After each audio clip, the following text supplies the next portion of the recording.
Hello students. In this video, we will going to learn about any differential coefficient of some standard function. Successive differentiation का first topic है कैसे हम लोग कोई भी standard function या कोई भी फंक्शन का nth डिफरेंशियल कोफिशिएंट पता करें। तो ये कुछ स्टैंडर्ड फंक्शन मैं कलेक्ट करके लिख के लाई हूँ। एग्ज़ाम में इससे बाहर नहीं पूछा जाएगा। nth डिफरेंशियल कोफिशिएंट निकालने इसी टाइप का देगा। उसमें सबसे पहला आता है x to the power m और उसका ये डिफरेंशियल कोफिशिएंट। मैं एक एक करके सबका क्वेश्चन लूँगी, क्वेश्चन के तौर पर ही आपको समझाऊंगी। अभी एक बार देख लेते हैं कि किस तरह से ये है। फिर 1/ax प्लस बी का ये डिफरेंशियल कोफिशिएंट है nth टाइम्स में। e to the power mx का ये है, log ax प्लस बी का ये है, sin ax प्लस बी का ये है, फिर cos ax प्लस बी का देखिए आप साइन कॉस में थोड़ा ज़्यादा डिफरेंस है नहीं, खाली साइन और कॉस का ही डिफरेंस है। लास्ट में e to the power ax sine bx plus c. इसकी जगह कॉस भी डाल सकते हैं, रिजल्ट सेम ही आएगा। जैसे कि मैं बताऊँ साइन कॉस का ज़्यादा डिफरेंस होता नहीं है। तो without further wasting any time let's take some questions. Students, so अक्सर लोगों को इन दोनों में बहुत कन्फ्यूजन्स होता है, तो आज आपका कन्फ्यूजन सारा क्लियर होने वाला है इस वीडियो को देखने के बाद। इसमें कन्फ्यूजन किस तरह से होता है मैं बताऊंगी। तो पहले हम लोग देख लेते हैं कि इसको nth बार डिफरेंशिएशन कैसे करें इसका। तो सबसे पहले तो y equal to 1/ax plus B. इसका अगर हम y1 निकालें और इसको मोर स्टैंडर्ड दिखाने के लिए हम क्या करते हैं, ax प्लस बी को ऊपर लेके इन्वर्स कर देते हैं उसका। ठीक है, y1 क्या हो जाएगा, -1 ax प्लस बी का पावर -2। y2 क्या हो जाएगा, -1 -2 ax प्लस बी का पावर -3। y3 क्या हो जाएगा, -1 -2 -3 एंड ax प्लस बी का पावर -4। nth डिफरेंशियल कोफिशिएंट मतलब निकालते कैसे, तो हम लोग कुछ नहीं, जस्ट ऑब्जर्व करके हम लोग निकालते हैं। अभी बैठ के तो y3 y4 y5 ऐसे करके n तक तो निकालने नहीं बैठेंगे ना। 3 निकाले that is more than enough. आपको समझने के लिए 2 निकालते तो भी चलता, इट्स योर चॉइस। सो अभी हम लोग वाई एन कैसे देख के पता लगाए। सबसे पहले तो हम एक चीज़ ऑब्जर्व कर रहे हैं कि जब मेरा y1 था तब मेरा इसका पावर 2 था, मतलब 1 से एक ज़्यादा। जब मेरा y2 था तब इसका पावर 3 था, 3 था तब इसका पावर 4 था। एक एक ऑब्जर्व हम लोग ये किए। सेकेंड थिंग हम लोग क्या कर रहे हैं, जब मेरा y2 था तो ये 1 इंटू 2 था, चलो बढ़िया। y3 था तो 1 इंटू 2 इंटू 3 था, मतलब इसका फैक्टोरियल n ही है। तो yn में भी इसका फैक्टोरियल क्या हो जाएगा, 1 into 2 into 3 till n factorial. इतना बात समझ आया सबको। तो इसके लिए इसका yn कैसे लिखेंगे हम लोग, सबसे पहले तो -1 टू द पावर n लिखेंगे, फिर n फैक्टोरियल लिखेंगे, ax plus B to the power -n+1 लिखेंगे। And to be more standardize इसको करने के लिए -1 to the power n factorial और divided by ax plus B to the power n+1। ठीक है, अब मिस्टेक्स और कन्फ्यूजन्स क्या होती है स्टूडेंट्स को। स्टूडेंट का फर्स्ट मिस्टेक होता है कि स्टूडेंट ये भूल जाते हैं कि यहाँ पे ax प्लस बी है, ax है, और ax का डिफ्रेंसिएशन में a तो बाहर आएगा ना, समझ गए। तो y1 में a बाहर लिखेंगे, y2 में 2 बार a हो जाएगा तो a टू द पावर 2 लिखेंगे, y3 में a टू द पावर 3 लिखेंगे। तो yn में क्या होगा, a to the power n होगा, तो एक a to the power n, ये ध्यान रखिएगा। सेकेंड चीज़ क्या है कि -1 टू द पावर n कैसे हो गया भाई, तो ये बताएंगे। सबसे पहले ये क्वेश्चन कर लेते हैं, उसके बाद आपको डिस्टिंग्विश फ़र्क पता चलेगा। ठीक है, तो नेक्स्ट क्वेश्चन हम जो लिए हैं वो है log ax प्लस बी। तो y equal to log ax plus B, तो y1 हो जाएगा 1/ax प्लस बी, तो इसे ax plus B to the power -1 लिख ले। y2 क्या हो जाएगा, -1 ax plus B to the power -2, फिर इंटू ए स्क्वायर, ठीक है ना। फिर y3 हो जाएगा -1 -2 ax plus b to the power -3 and e to the power 3। तो इसका ऑब्जर्वेशन हमें क्या बता रहा है, ये तो y3 है तो पावर भी 3 है, मतलब इसमें अब क्या होगा, इसके पावर में कोई चेंजेस नहीं है, पावर में n ही रहेगा। और एक चीज़, हमारा जो कांस्टेंट टर्म है उसमें भी चेंज नहीं हुआ, वो भी पावर क्या रहेगा, n ही रहेगा। चेंज हमारा इसमें आ रहा है, इसमें मतलब एक तो फैक्टोरियल में आ रहा है कि जब मेरा 2 है तब मेरा 1 into 2 factorial, I am sorry 1 factorial, जब 3 है तब मेरा 2 फैक्टोरियल, मतलब एक फैक्टोरियल कम आ रहा है। इसका मतलब क्या होगा, n फैक्टोरियल ना होकर n-1 फैक्टोरियल होगा।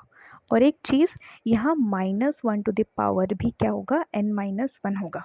क्यों बता रहे हैं, देखिएगा, गौर फरमाइएगा थोड़ा यहाँ पर कि y3 में हम, मतलब y3 जब है तब हमारा माइनस भी क्या है, एक 3 बार माइनस है, एक बार माइनस, 2 बार माइनस, 3 बार माइनस। तो इसको अगर हम लोग कॉमन ले लेते हैं, मतलब -1 टू द पावर क्या लिख सकते हैं, 3 लिख सकते हैं। यहाँ क्या लिख सकते हैं, -1 टू द पावर 2, क्यों, क्योंकि 2 बार माइनस है। लेकिन लेकिन लेकिन यहाँ क्या हो रहा है, यहाँ 3 बार तो माइनस है नहीं, इसका मतलब यहाँ क्या हो जाएगा, -1 टू द पावर हम लोग 2 लिखेंगे, मतलब जब 3 हो रहा है तब मेरा 2 बार माइनस है, जब 2 हो रहा है तब मेरा 1 बार माइनस है, इसीलिए जब मेरा n होगा तो एक कम बार माइनस होगा।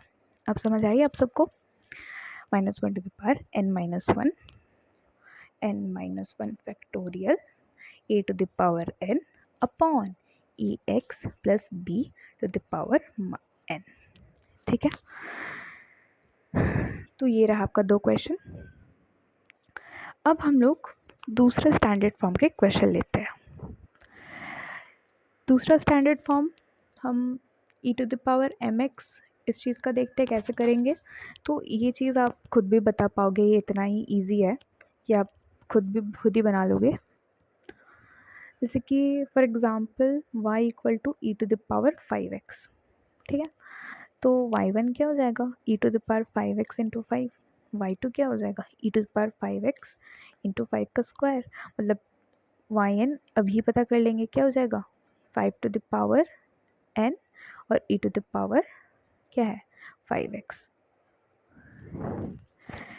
ठीक है, हुआ ना ये सबसे इजी, तो ये सबसे इजी वाला चीज़ है। अब हम देखेंगे साइन ax प्लस बी को इस फॉर्म में हम कैसे लिख के आते हैं। आपको साइन का बता देंगे, आप कॉस आराम से कर लीजिएगा, इसमें कोई शक नहीं है। ठीक है, तो हम साइन का ले रहे हैं, आप कॉस का घर पे ट्राई करिएगा, ज़रूर करिएगा। तो देखिए क्वेश्चन ले लिए हैं, y equal to sine ax plus B, y1 निकालते हैं तो साइन को चेंज करके कॉस हो जाता है ax प्लस बी और एक बाहर आएगा। ठीक है, लेकिन कॉस होने से तो नहीं चलेगा भैया, हमें साइन के टर्म में ही चाहिए। बचपन क्लासेस में हम लोग पढ़े हैं ना, कॉस को साइन में कैसे चेंज करते हैं, बस वैसे ही चेंज कर देना है, ज़्यादा कुछ है नहीं। ए और कॉस को चेंज करने के लिए हम क्या लिखेंगे, साइन 90 प्लस थीटा, ये क्या है थीटा है, तो प्लस ax प्लस बी। बचपन का फॉर्मूला बस रिवाइज करा रहे हैं आपको। अब y2 किस पे लगाना है, y2 अब आपको इस पे लगाना है, तो y2 क्या हो जाएगा, a साइन का हो जाएगा cos pi by 2 plus ax plus B, और एक a फिर से बाहर आएगा तो यहाँ हम स्क्वायर लिख देते हैं, फिर से ये कॉस के टर्म में आ गया, फिर इसको साइन के टर्म में चेंज करेंगे, बहुत ही इजी वे से हम करेंगे। अब इसमें फिर पाई बाई 2, अब देखिएगा, अब कई बच्चे क्या गड़बड़ करते हैं, यहाँ पे देखिए, यहाँ पाई बाई 2 लिख के एक्स प्लस लिख देते हैं, लेकिन ये अब नेक्स्ट टर्म के लिए आपका ये पूरा थीटा हो गया है, मतलब plus pi by 2 plus X plus B आपको लिखना है। ये समझ रहे हैं बात को, इसको और सिंप्लीफाइड वे में क्या लिख सकते हैं, 2 पाई बाई 2, जो कि क्या होता है 2 पाई बाई 2, 2 कट जाएगा pi plus a x plus B, या आप 2 पाई बाई 2 ही लिखिए। ठीक है, फिर y3 करने की ज़रूरत है नहीं, लेकिन फिर भी आपके तसल्ली के लिए एक बार कर देते हैं। फिर क्या हो जाएगा, हम लोग डायरेक्ट लिख रहे हैं a to the power Q होगा, अब तो पता ही चल गया, साइन 3 पाई बाई 2 होगा plus a x plus B, अब तो वाई एन झट से बता देंगे भाई। वाई एन क्या हो जाएगा, a to the power n sine n pi by 2 plus a x plus b. कुछ था क्वेश्चन में? कुछ भी नहीं था। बस कॉस की जगह क्या हो जाएगा, यहाँ कॉस जब ले रखिएगा तो एक बार साइन में बदलेगा, फिर साइन को चेंज कर दीजिएगा, फिर बस बस बस बस बस आंसर आ जाएगा आपका। ठीक है, तो ये सब तो होता रहेगा, लेकिन इम्पॉर्टेंट क्या है टीचर, हमें इम्पॉर्टेंट जानना है। तो सबसे ज़्यादा इम्पॉर्टेंट वाला सवाल पता है कौन सा स्टैंडर्ड फॉर्म से देता है? ये देखिए, ये स्टैंडर्ड फॉर्म से देता है, e to the power A x sine B x plus c. अरे मैम तो आप पहले ये करेंगे ना, इतना क्यों करा है? तो बेटा ये आने के लिए ना, बोलते हैं ना, for making a sentence you know need to know how to frame words. तो बस वही है, कैसे करके वर्ड्स फ्रेम होगा सेंटेंस, समझ रहे हो? ठीक है, चलिए तो अभी हम लोग ये वाला क्वेश्चन पे आते हैं। देखिएगा कि हमें ये क्वेश्चन के लिए क्या क्या रिक्वायरमेंट है। सबसे पहले आर रिक्वायरमेंट है, थीटा रिक्वायरमेंट है।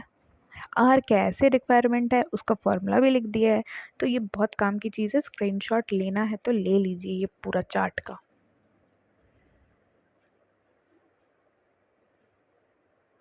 ठीक है, तो चलिए भाई निकालते हैं। अब सबसे पहले हम करेंगे differentiation E to the power A X. इसमें कौन सा रूल लगेगा? प्रोडक्ट रूल लगेगा, यूवी के फॉर्म में है। मुझे आशा है कि आपको ये सब पता है डिफरेंशिएशंस के रूल, तभी आप ये वीडियो देख रहे हैं।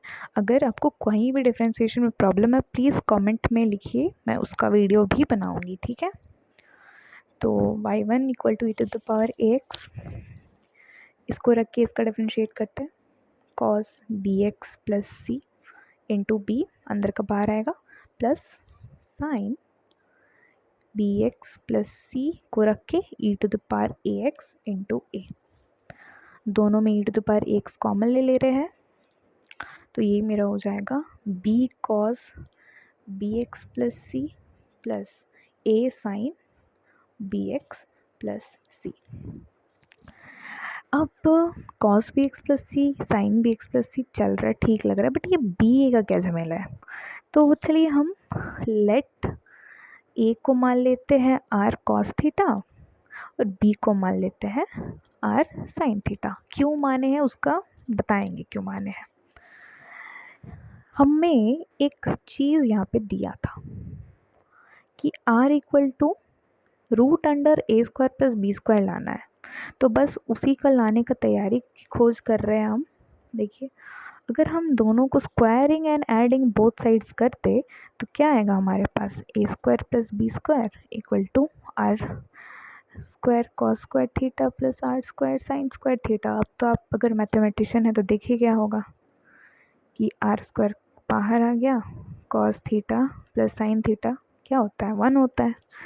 तो r square equal to A square plus B square और r is equal to root under A square plus B square. देखिए है, ठीक है, इतना समझ गए। इतना लाने के बाद अब थीटा भी तो चाहिए, थीटा कैसे लाएंगे? तो यहाँ पे कॉस थीटा, यहाँ साइन थीटा, डिवाइड करेंगे साइन को कॉस से तो टैन थीटा बनेगा। तो टैन थीटा बना लिए, आर आर कैंसिल हो जाएगा, बचेगा यहाँ बी बाई ए। ठीक है, तो थीटा को लिख सकते हैं हम लोग, theta equal to tan inverse b by a. ये चीज़ सबको समझ आनी चाहिए। ठीक है, हम कुछ नहीं किए, इससे इसको डिवाइड दे दिए तो ये मिल गया मेरे को। बस अब करना क्या है, जो हम वाई एन लाए पीछे उसको लिखकर बस उसमें ए और बी का वैल्यू भी पुट करना है। तो जल्दी कर लेते हैं। तो क्या किए हम लोग, बस पीछे वाले इक्वेशन में ए और बी का वैल्यू पुट कर दिए। अब ए और बी का वैल्यू पुट किए तो समझ आ रहा है यहाँ तक, पर ये चीज़ कैसे आ गया? बचपन में हम एक और फार्मूला पढ़े थे, वो था साइन ए प्लस बी का फार्मूला, क्लास 11 याद आ रहा है कुछ? साइन ए प्लस बी का फार्मूला क्या होता था? Sign A cos B plus cos A sine B. अब तो याद आ जा रहा है सब। ठीक है, बस उसी को यहाँ यूज़ कर दिए, तो हमारे पास क्या आ गया, e to the power x, r common, और फिर साइन कॉस का अदला बदली में मेरा साइन का फॉर्मूला बन गया, तो ये लिख दिए। अब इसी चीज़ का हम फर्दर डेरिवेटिव करेंगे y2 के लिए। y2 मेरा आ जाएगा r बाहर रख के फिर ये अंदर r स्क्वायर हो जाएगा और फिर ई टू पावर ए एक्स हो जाएगा साइन बी एक्स प्लस सी प्लस थीटा, और थीटा 2 बार आएगा 2 थीटा। आप अच्छे से कर कीजिएगा, मैं जल्दी कर रही हूँ। फिर y3 हो जाएगा इसका r क्यूब, फिर ई to power A x sine B x plus C plus 3 theta. इसी पैटर्न को ध्यान में रखते हुए y n निकालेंगे, तो y n में क्या हो जाएगा, r to the power n हो जाएगा और e to the power A X हो जाएगा साइन बी एक्स प्लस सी प्लस एन थीटा हो जाएगा। ठीक है, जहाँ पर मेरा r क्या है, where r equal to root under A square plus B square and theta equal to tan inverse b by A. Lastly put करेंगे तो हम पुट करके क्या ला सकते हैं, Y N equal to A square plus B square the power n by 2, ये इसका पावर 1/2 हो जाएगा, इंटू एन होगा तो n/2 होगा, e to the power A x sine B x plus C plus n tan inverse b by a. तो हम सारा स्टैंडर्ड फॉर्म्स का एग्जाम्पल लेके आपको समझा दिए हैं। आई होप वीडियो आपको पसंद आई, समझ आई, फॉर मोस्ट इम्पॉर्टेंट समझ आना चाहिए। अगर नहीं समझ आया प्लीज़ कमेंट मी डाउन, मैं आपका कमेंट ज़रूर पढ़ूँगी। Stay tune for further video. Thank you.